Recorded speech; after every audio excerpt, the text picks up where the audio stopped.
Hello, my name is Jamie, and today I am doing a book review on In My Father's House by Corrie ten Boom. I absolutely love Corrie ten Boom. This is the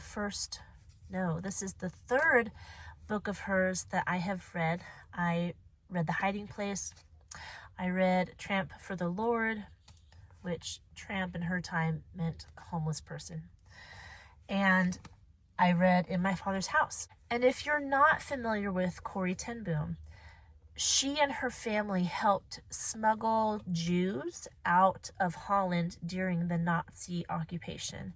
And that's pretty much the story of The Hiding Place. I don't want to give anything of that book away. You should go read it. I'm going to do a review on The Hiding Place later on this channel because I'm reading it right now with my boys for our World War II unit. But I went ahead and ordered this for myself to read because this book is about what took place in Corrie ten Boom's life before the events of The Hiding Place. So when World War II broke out, I believe Corrie ten Boom was like 45, 50 years old. And people ask her, well, what happened before the events of The Hiding Place? So that's where this book came from. It talks about her childhood, briefly her life as a teenager, young adulthood, and older adulthood up until right before World War II. And it's just so interesting to hear the different things that she did, just the normal day-to-day things, how she grew up with her parents and her siblings and her aunts, her mother's sisters, and how they all lived in this one house together, and the different personalities of her aunts and how each of them died because they were older. And she talks about the man she loved. She talks about how she came to Christ and how even at a very young age she was convicted by the Spirit to pray for people, which was really, really cool to hear that, to know that she'd always been this way, that God has been working in her life even from a very young age. It also talks about how her family kind of not adopted, but they would foster children who needed care, specifically German children, because after World War I, Germany was very poor because of what they had to pay back due to their part in the First World War. So a lot of families did not have enough to feed themselves.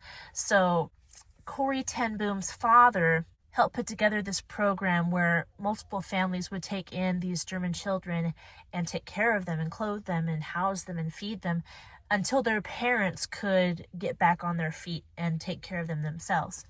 So they did that, and they took care of any kid that needed to be taken care of off the street would just come in, and her dad's name was Casper, would care for them as if they were one of his own. Later on in Corrie's life, she started these groups for girls. They were just called clubs, and taught them skills, a place to hang out and have fun. But for Corrie, the main reason why she started these clubs was to tell these young girls about Jesus. So every club meeting, there was some sort of Bible lesson, and the kids knew that there was going to be a Bible lesson, and it wasn't just, these clubs were not just for Christian girls, they were for any girl who wanted to come to these clubs. And so even girls who were not Christians just understood that there would be a Bible lesson, and they sat through it because they enjoyed hanging out with Corrie and the other leaders and the other girls in the clubs. And it's just all these different things that Corrie did in her life that probably for her at the time just seemed like, this is what I can do right now with what I have, with what I know. And it ended up touching so many lives and reaching so many people for Jesus, even before the events of The Hiding Place took place. And I'm really excited to bring you a review of that book because it is fantastic. It really is. But Corrie ten Boom, she's just a remarkable woman of God. And God used her whole life, even as she aged. And there are other books of hers that I want to read, and I will bring those to you as well, documenting the last 3 years of her life when she was old and feeble and could hardly move. I don't even think she could barely talk, but she was still ministering to people and loving people. And anyway, as you can see, I am very fond of this woman, and I am looking forward to meeting her someday when I go to heaven. So I recommend it. I do recommend that you read The Hiding Place first, because that gives you, even more than this book, a clear picture of the character of Corrie ten Boom and what God was doing in her life. And after reading that book, if you're anything like me, you'll want to read the other ones, because you want to know more about this woman who said yes, who did what she was convicted to do, who followed biblical teaching and taught those around her.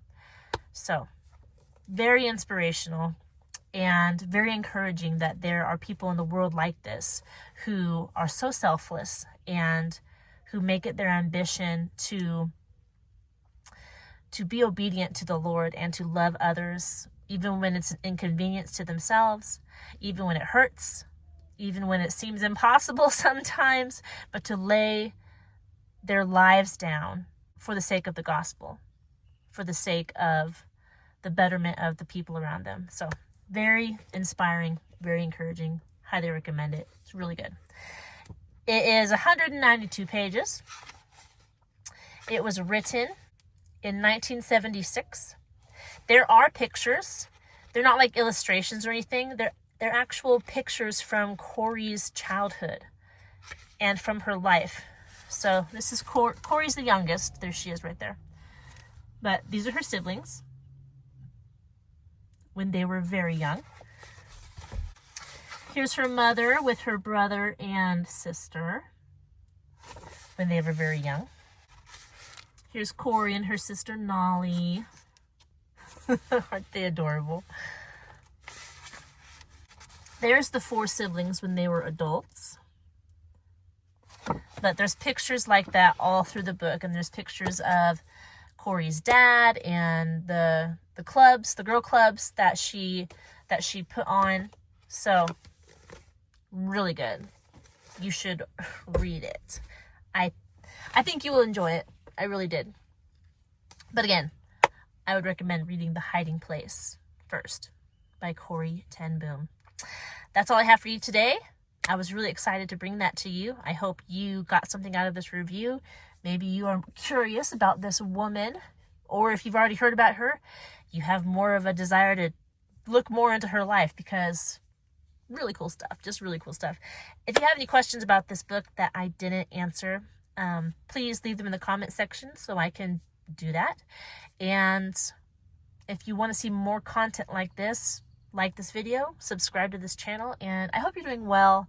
I'll talk to you on our next one. Goodbye.